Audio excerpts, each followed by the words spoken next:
ICU എങ്ങനെയുണ്ടായിരുന്നു? നല്ല മൂവിയായിരുന്നു. വുമൺസിന് കുറച്ചും കൂടി ഇമ്പോർട്ടൻസ് കൊടുക്കുന്ന പോലത്തെ ഒരു മൂവി ആയിട്ട് തോന്നി. പിന്നെ പുതിയ ആക്ട്രസ് ആണെങ്കിലും നന്നായിട്ട് പുള്ളി അഭിനയിച്ചിട്ടുണ്ടായിരുന്നു. ഓവറോൾ കാണാം. സെക്കൻഡ് ഹാഫ് എല്ലാം നല്ല രസമുണ്ടായിരുന്നു. താന്തോന്നിക്ക് ശേഷം ജോർജ് സാർ എടുത്തതാണ്. അപ്പൊ അത് എങ്ങനെയുണ്ടായിരുന്നു? ആ ഒരു രണ്ടും രണ്ട് ഡിഫറെന്റ് ജോണറാണ്. രണ്ടും ഡിഫറെന്റ് മൂവീസാണ്. ഇത് വേറൊരു താന്തോന്നി അങ്ങനെ കമ്പയർ ചെയ്യാനുള്ള ഒരു ഇതൊന്നുമില്ല. പക്ഷെ നല്ല മൂവിയാണ്. ട്വിസ്റ്റ് ഒക്കെ നമ്മൾ പ്രതീക്ഷിക്കാത്തയാണോ? എക്സ്പെക്ട് ചെയ്യാത്ത ട്വിസ്റ്റ്. നല്ലൊരു മൂവിയായിരുന്നു. ശരിക്കും എൻജോയ് ചെയ്തു. ഗേൾസിന് കുറച്ച് ഇമ്പോർട്ടൻസ് കൊടുക്കുന്ന, ഗേൾസ് പവർ കാണിക്കുന്ന ഒരു മൂവിയാണ്. നല്ല മൂവി. ത്രില്ലറായിരുന്നു. അത്യാവശ്യം ഇൻട്രസ്റ്റിംഗ് ആയിരുന്നു കാണാൻ. ത്രില്ലറാണോ പൊതുവെ ഇഷ്ടം? ത്രില്ലറായ മൂവി കാണുന്നത് അത്യാവശ്യം ഇൻട്രസ്റ്റിംഗ് ആണ് കാണാൻ. സെക്കൻഡ് ഹാഫ് ആണ് കൂടുതൽ ഇഷ്ടപ്പെട്ടത്? എങ്ങനെയാണ്? ഈ സെക്കൻഡ് ഹാഫിൽ പീക്കായിട്ട് വരുന്നത് തോന്നി. അത്യാവശ്യം കുഴപ്പമില്ല. ക്ലൈമാക്സ് അത്യാവശ്യം ത്രില്ലറായിരുന്നു. നല്ല മൂവിയായിരുന്നു.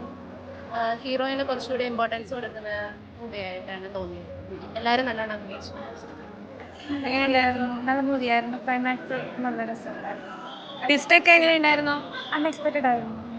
പ്രെഡിക്റ്റ് ചെയ്യാൻ പറ്റിയില്ല. ബിബിൻ ചേട്ടന്റെ നായികയും തമ്മിലുള്ള നല്ല കെമിസ്ട്രി ഉണ്ടായിരുന്നു.